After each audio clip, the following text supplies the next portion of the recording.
رمضان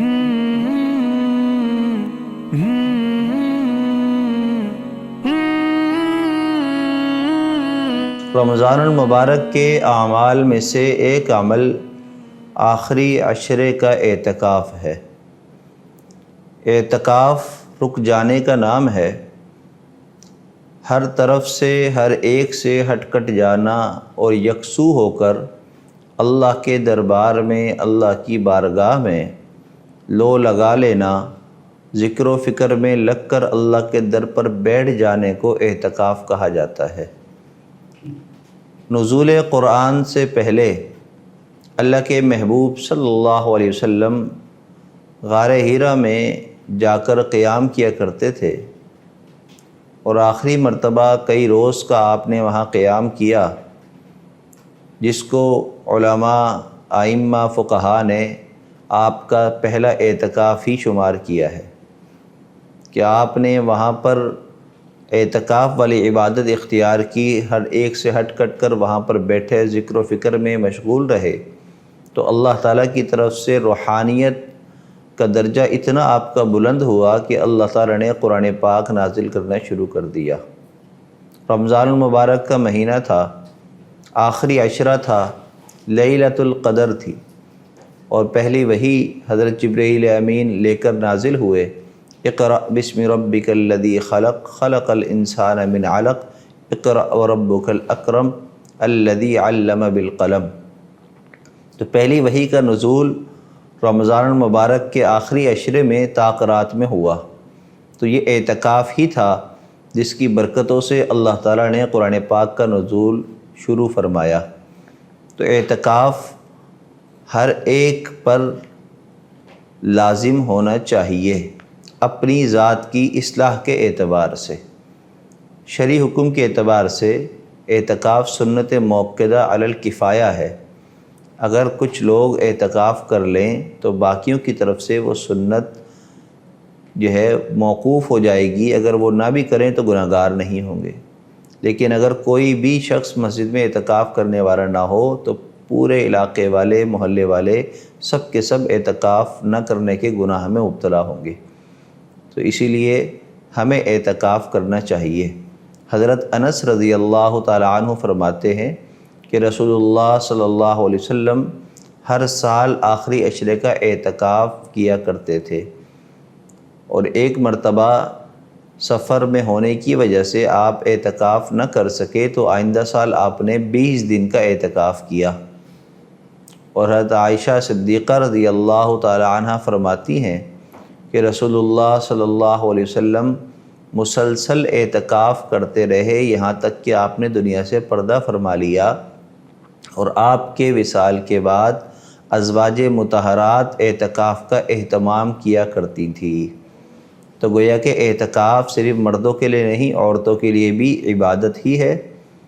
لیکن طریقہ کار میں فرق ہے کہ مرد مسجد میں اعتکاف کریں گے اور خواتین اپنے گھر کی مسجد میں اعتکاف کریں گی۔ باقی شرائط اور اس کے آداب وہی ہیں جو مردوں کے لیے ہیں، وہی خواتین کے لیے بھی ہیں۔ اور اعتکاف کا مقصد اللہ سے لو کو لگانا اور اللہ کے در پر آ کر پڑ جانا اور اللہ کو راضی کرنا۔ اصل میں اعتکاف سے انسان کی روحانی تربیت ہوتی ہے کہ انسان دنیا کے ہر ماحول سے ہٹ کٹ کر اللہ کے دربار میں آ کر اپنے آپ کو عاجزی کے ساتھ پیش کرتا ہے کہ اللہ، اب میں یہاں سے تب تک نہیں اٹھوں گا جب تک کہ میری معافی نہیں ہو جائے گی۔ لہٰذا اعتکاف کرنے والوں کو اپنی نیت بھی درست رکھنی چاہیے، اور اعتکاف میں ہر دعا کے اندر معافی کے طلبگار بن کر دعا مانگنی چاہیے، چاہے مرد ہوں یا عورت ہوں، اور اپنی روح کے اور جو انسان کی نفسانی جو بیماریاں ہیں، عوارض ہیں، ان کی اصلاح کی فکر کرنی چاہیے۔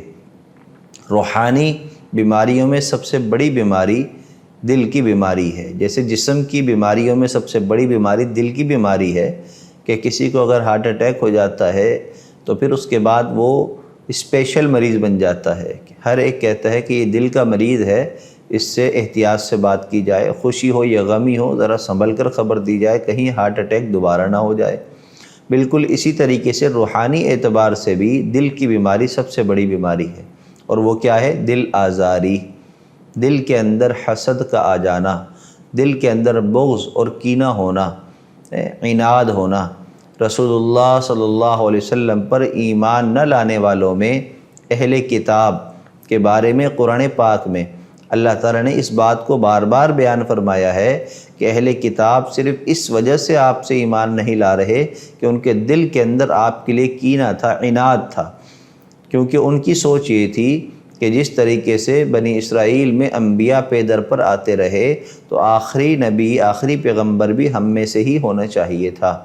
لہذا یہ بنو اسماعیل میں سے ہیں، تو اس بنیاد پر حالانکہ جانتے بوجھتے بھی کہ آپ پیغمبر ہیں، آخری نبی ہیں، سچے ہیں، قرآن اللہ کا کلام ہے، سب کچھ جانتے بوجھتے بھی ایمان نہیں لائے، صرف دل کی بیماری میں مبتلا ہونے کی وجہ سے۔ آج ہم مسلمان بھی آپس کے تعلقات کی خرابی، آپس میں ایک دوسرے کو نیچا دکھانا اور بہت سارے ایسی بیماریوں میں مبتلا ہیں جو روحانی بیماریاں ہیں۔ تو یہ رمضان المبارک کا ایک موقع اللہ نے ہمیں عطا فرمایا ہے کہ ہم اعتکاف میں بیٹھ کر اپنی روح کی تمام بیماریوں کو جو ہے صحیح کر لیں، اور اس کے لیے ہم ان اعمال کو اختیار کریں جس کی وجہ سے ہمارے دل کے اندر صفائی ہو جائے۔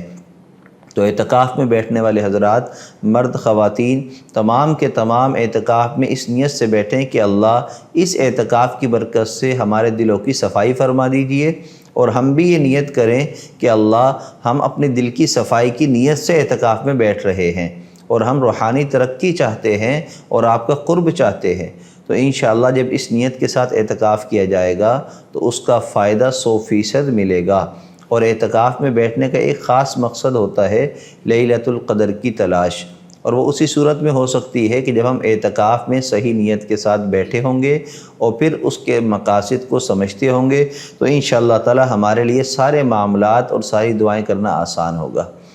اعتکاف کی مثال کیا ہے؟ فرمایا علماء کرام نے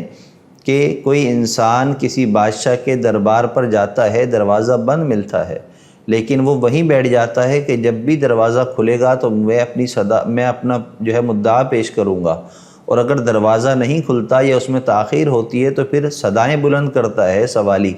اور صدائیں لگا لگا کر مجبور کرتا ہے اندر والوں کو کہ دروازہ کھول دیا جائے کہ میری صدا کو سن لیا جائے۔ تو یقیناً اگر کوئی شخص وہاں پڑا رہے تو ایک نہ ایک وقت ایسا ضرور آتا ہے کہ بادشاہ کہتا ہے بلاؤ یہ کون آوازیں لگا رہا ہے، اور پھر جو مانگ رہا ہے اس کو دو تاکہ اس کی آوازیں بند ہو جائیں۔ بالکل یہی مثال معتکف کی ہے کہ وہ جب اعتکاف میں بیٹھتا ہے تو اللہ کے دربار میں، اللہ کے در پر چمٹ جاتا ہے، بیٹھ جاتا ہے، اللہ جب تک معافی نہیں ہو جائے گی، میرا دل صاف نہیں ہو جائے گا، میں یہاں سے جانے والا نہیں ہوں۔ تو فرمایا کہ اعتکاف میں بیٹھ کر کوئی لمحہ ضائع نہ کیجیے، اور ہر لمحے میں، ہر وقت میں جب بھی دل کے اندر جو ہے عبادت کا داعیہ پیدا ہو اور جو ہم کوئی عبادت کے اندر مشغول ہوں تو ہم ضرور دعا کا اہتمام کریں۔ عبادت سے پہلے کریں یا بعد میں کریں، لیکن کریں ضرور۔ کوئی عمل ایسا نہ ہو جو بغیر دعا کے ہو، بغیر اللہ سے کچھ مانگے ہو، ایسا نہ ہو۔ تو انشاءاللہ تعالی اعتکاف ختم ہونے سے پہلے پہلے اللہ ہمیں اس اعتقاد کے مقاصد کا حصول آسان بھی فرما دیں گے اور ہمارے دلوں کی صفائی بھی فرما دیں گے۔ وآخر دعوانا ان الحمد للہ رب العالمین۔